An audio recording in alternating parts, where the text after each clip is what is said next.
कोई कहे हमारा राम बड़ा है, कोई कहे खुदाई रे, कोई कहे ईसा मसीह बड़ा है, ये बांटा रहे लगाई रे।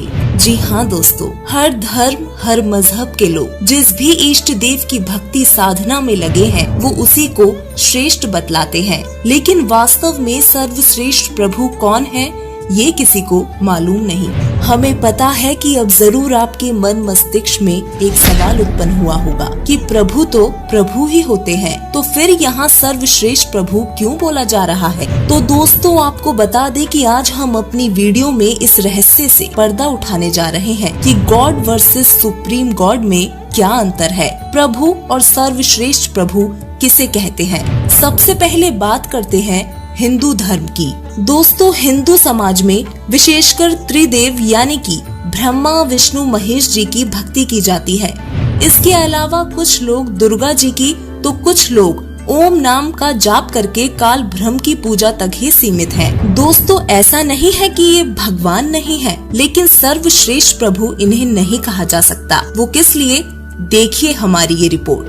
देवी भागवत महापुराण स्कंद 3 प्रश्न नंबर 123 सिद्ध करता है कि ब्रह्मा विष्णु महेश नाशवान है। रजोगुण ब्रह्मा, सद्गुण विष्णु, तमगुण शिव जी, यही तीनों देवता हैं और यही तीनों गुण तथा इन्हीं तीनों गुणों के आधार पर यह जीवात्माओं को केवल किया हुआ कर्म फल ही दे सकते हैं। गीता अध्याय 7 श्लोक नंबर 15 में तीनों गुण रजगुण ब्रह्मा, सद्गुण विष्णु, तमगुण शिवजी जी की भक्ति करने वालों को राक्षस स्वभाव को धारण किए हुए मनुष्यों में नीच दूषित कर्म करने वाले मूढ़ लोग कहा गया है। देवी भागवत महापुराण स्कंद 7 प्रश्न नंबर 563 पर देवी जी हिमालय राजा को ज्ञान उपदेश देते हुए कह रही हैं कि केवल ब्रह्म की पूजा करो और सबकी पूजा त्याग दो। लेकिन दोस्तों गीता ज्ञानदाता काल ब्रह्म तो गीता अध्याय नंबर 15 श्लोक नंबर 17 में बोल रहा है कि उत्तम पुरुष तू अन्य, यानी कि उत्तम पुरुष वो सर्वश्रेष्ठ प्रभु तो कोई और है, जिसके बारे में गीता अध्याय नंबर 4 श्लोक नंबर 34 में, यजुर्वेद अध्याय नंबर 40 मंत्र 10 में कहा है कि पूर्ण परमात्मा वो सर्वश्रेष्ठ प्रभु जिसने सर्व सृष्टि की रचना की है, उसके बारे में किसी तत्वदर्शी संत से पूछो, वही सही ज्ञान और भक्ति विधि बताएंगे। तो दोस्तों इन सभी प्रमाणों से सिद्ध होता है कि ब्रह्मा विष्णु महेश जी तो केवल 3 लोक के प्रभु हैं और काल ब्रह्म 21 ब्रह्मांड का स्वामी है। ये उत्तम पुरुष यानी कि सर्वश्रेष्ठ प्रभु नहीं है, क्योंकि सर्वश्रेष्ठ प्रभु तो असंख्य ब्रह्मांडों का स्वामी है। उनकी शक्ति अपरंपार है, वो जो चाहे सो कर सकते हैं। एक और पवित्र सदग्रंथ बाइबल जिसमें परमेश्वर की गवाही दी गई है, लेकिन उसको मानने वाले लोग उसे नहीं समझ सके। वो परमात्मा को निराकार समझते हैं। लेकिन बाइबल उत्पत्ति अध्याय 1 का वचन 1, इब्रियो अध्याय 11 का वचन 6, रोमन अध्याय 1 का वचन 20, रोमन अध्याय 1 का वचन 19 और 20, साल्म अध्याय 53 का वचन 1 से 3 परमेश्वर के अस्तित्व को प्रमाणित करते हैं।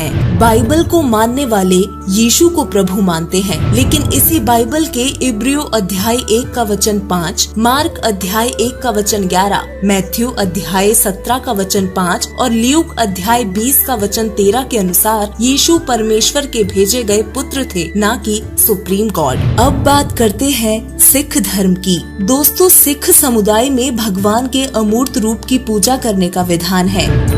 चित्रों या किसी अन्य वस्तु की पूजा करने की सख्त मनाही है। लेकिन श्री गुरु ग्रंथ साहिब के पृष्ठ 567, 764, 1257 पर महिला 1 की वाणी में स्पष्ट रूप से साकार परमात्मा के प्रमाण लिखे हैं। दोस्तों सभी लोग अपने अपने धर्म के अनुसार अलग अलग नाम से मनमानी भक्ति करते हैं, लेकिन पूर्ण परमात्मा वो सर्वश्रेष्ठ प्रभु जो सबका मालिक है उसको कोई नहीं जानता, उसका भजन कोई नहीं करता। इसलिए कबीर साहिब जी ने कहा है कि भजन करो उस रब का जो दाता है कुल सबका, अर्थात उस सर्वश्रेष्ठ प्रभु जो उसके ऊपर है उसका भजन करना चाहिए। आइए जानते हैं वह सुप्रीम गॉड सर्वश्रेष्ठ प्रभु कौन है। वो पूर्ण परमात्मा जो अजर अमर अविनाशी है, जिसे दुख हरता सुख करता कहा गया है, जो सर्व लोकों में प्रवेश करके सभी का धारण पोषण करता है, जिसकी गवाही सभी सदग्रंथ देते हैं, वो पूर्ण परमात्मा कबीर साहिब जी हैं। ऋग्वेद मंडल नंबर 9 सूक्त 96 मंत्र 17, यजुर्वेद अध्याय 40 श्लोक 8 अध्याय 5 मंत्र 32, अथर्ववेद कार्ड नंबर 4 अनुवाक नंबर 1 मंत्र नंबर 7, श्री गुरु ग्रंथ साहिब राग तिलंग महिला 1 पृष्ठ 721, राग सिरी महिला 1 प्रश्न नंबर 24 शब्द नंबर 29, अमृत वाणी कबीर सागर अगम निगम बोध प्रश्न नंबर 44। ये सभी प्रमाण सिद्ध करते हैं कि पूर्ण परमात्मा का वास्तविक नाम कबीर ही है और वही सुप्रीम गॉड है। इतना ही नहीं, उन सभी महापुरुषों ने भी अपनी वाणी में कबीर परमात्मा का वर्णन किया है, जिन्हें पूर्ण परमात्मा जिंदा महात्मा के रूप में आकर मिले थे। गुरु ग्रंथ साहिब राग महिला पहला प्रश्न नंबर 24 शब्द 29, गुरु नानक देव जी को पूर्ण परमात्मा बेई नदी के किनारे मिले, उनको सतलोक के दर्शन कराए, जिसके बाद नानक जी ने अपनी वाणी में पूर्ण परमात्मा की महिमा का वर्णन किया है। नानक देव जी कहते हैं, फाही सुरत मलुकी वेश ओह ठगवाड़ा ठगी देश, खरा सियाणा बहुता भार, धानक रूप रहा करतार, नानक नीच कहे विचार, धानक रूप रहा करतार। इसके बाद आदरणीय गरीबदास जी महाराज को 10 वर्ष की उम्र में पूर्ण परमात्मा मिले और यथार्थ भक्ति विधि प्रदान की, जिसका बखान गरीबदास जी महाराज ने अपनी वाणी में इस प्रकार किया है। अनंत कोटि ब्रह्मांड का एक रति नहीं भार, सदगुरु पुरुष कबीर हैं कुल के सृजनहार। हम सुल्तानी नानक तारे दादू को उपदेश दिया, जाति जुलाहा भेद नहीं पाया, काशी माहे कबीर हुआ। आदरणीय दादू साहिब जी, जिनके नाम से दादू पंथ चला, उनको भी परमात्मा मिले और उनको भी सद्भक्ति प्रदान की, जिसका बखान उन्होंने अपनी वाणी में किया है। जिन मोकू निज नाम दिया सोई सदगुरु हमार, दादू दूसरा कोई नहीं कबीर सृजनहार। दादू नाम कबीर की जय कोई लेबे ओट, उनको कभू लागे नहीं काल बजर की चोट। इस प्रकार पूर्ण परमात्मा सर्व सृष्टि रचनहार कुल मालिक ईश्वर अल्लाह आदि संज्ञाओं से जिनको पुकारते हैं, वह कबीर परमेश्वर अल्लाहू अकबर और भी अनेक पुण्य आत्माओं को मिले और उनका कल्याण किया।